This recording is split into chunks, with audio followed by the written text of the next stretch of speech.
जा प्रिपरेशन का डे 81 है जो अपना टारगेट सेट आउट किया हुआ है एस्टिमेटिंग कॉस्टिंग का वैल्यूएशन टॉपिक और उसमें से gross income, net income, outgoing tax इसके बारे में मेरे को रिवीजन करना है। तो क्या होता है आपका gross income it is a total amount of income including all the receipt from various sources. बोल रहा है कि एक टोटल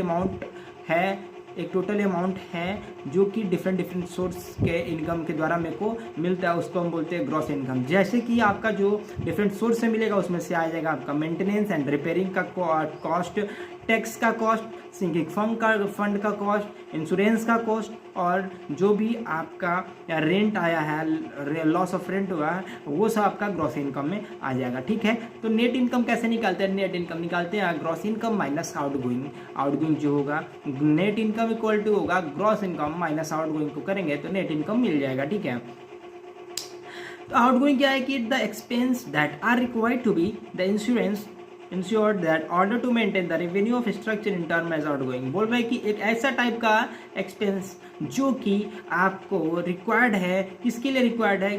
तो वो का है आपका मेंटेनेंस ऑफ स्ट्रक्चर को रिन्यू करने के लिए जो भी मेरा कॉस्ट लगेगा उसको बोलेंगे आउटगोइंग। ठीक है, टैक्स क्या है? Tax they are the annual tax paid by owner such as wealth tax, property tax और म्युनिसिपल टैक्स। बोल रहा है कि टैक्स एक ऐसा टैक्स है जो कि एनुअली टैक्स भी कहते हैं और इसको पेड करते हैं, जैसे कि वेल्थ टैक्स हो गया, प्रॉपर्टी टैक्स हो गया और म्युनिसिपल टैक्स। इसका जो नेट इनकम का 10 से 25% क्या हो जाएगा, इससे वेरी करता है।